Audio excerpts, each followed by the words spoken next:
Joe Pizano, Wyoming Area Track and Field here on the John Mendola Show. Our Carol and Janelle, and Coach, another successful season.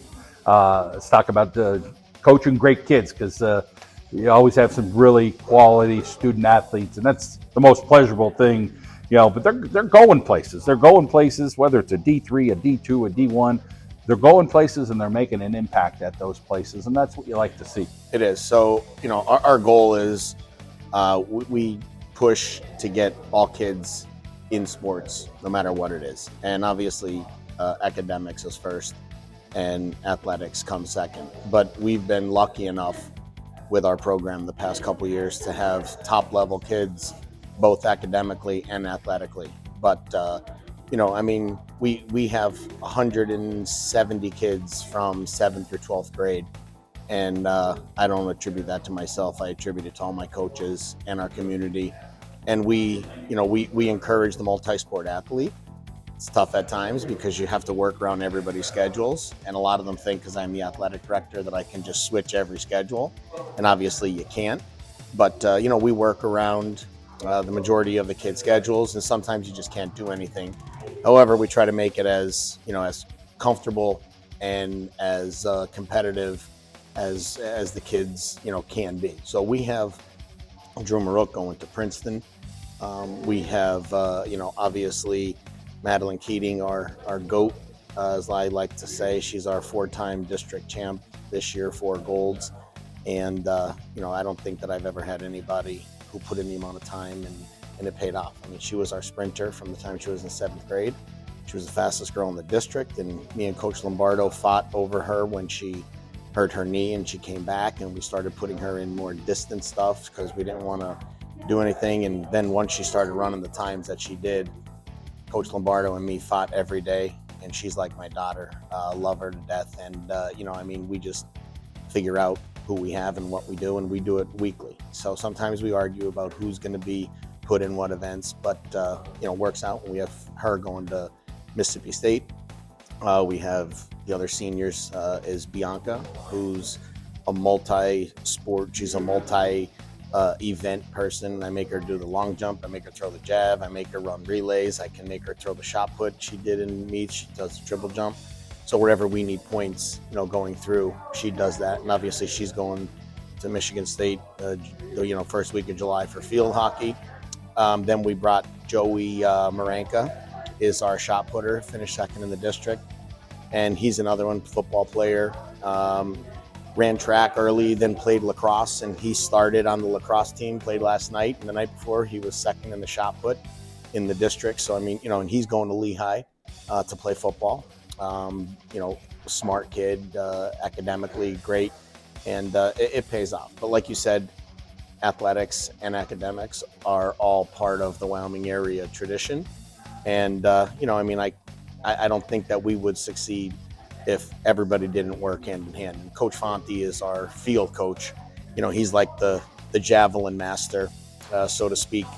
And I don't know too many people in the country who have had, I would bet that nobody in the country has had the state champion and the national champion from the same high school, coached by the same coach in the same year, where we had Drew Marook and we had Mark Minichello, who won the national championship last year, and both of them were Wyoming area guys. Fonte guy, he's always smarter than people think, right? Absolutely.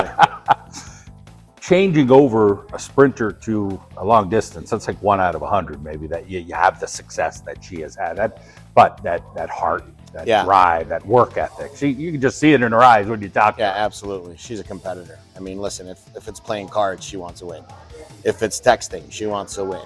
So she's always had that drive, and she's always had that about her. I think that one of the things that not a lot of people do is buy into wanting to run distance. I mean, listen, I don't want to drive a half mile, let alone 2 miles. So I can see how people don't want to buy into that. And when you have the leg turnover and you have, the type of commitment that she has, that's usually the people who succeed in the mid-distance to distance for those events, because not everybody is the state champ 100-meter dash person. So you go from the 100 to the 200 to the 400 to the 8, the mile to the 2. and that's how, and she showed that that is exactly, what you should do, and she's committed, and it worked out. Seeing Drew play football, the way he goes at it, and then seeing him with the javelin. Talk a little bit about the type of young man that he is. So Drew, I mean, I coach football. I coach Drew. I've seen Drew play with Rocco, my son, since they played mini football all the way through. Drew's a great athlete. He started for us as a freshman in the state championship game as a linebacker. The year with Dom DeLuca, we come out of nowhere, win the state championship, where we, came back, and that was like one of the comeback games of the decade. And Drew was that kid who was that good. And then from there, he ended up getting, he had some medical issues, he had concussions, and he backed up and, sat there and thought, what should I do? And we all sat down and said, listen, the right thing to do is not play football. And I know that it killed him, and I know that it killed his family. But you know what? At the end of the day, kid's going to Princeton, and not many people have the opportunity to go to Ivy League and play at Princeton, whether it's football, track, basketball, I don't care what it is, or just getting into the school alone.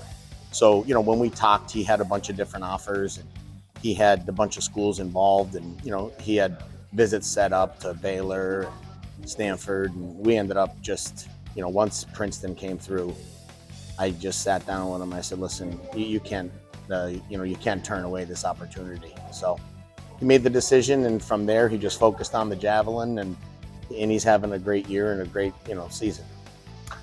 Always great to hear these stories. Great to see these young men and young women there at Wyoming area do what they do, and it's nice when you have people that care like you do. Wyoming area pride, the coaches and the teachers and administration. So appreciate it, Coach, and congratulations on another successful season. Thank you, John. Appreciate it.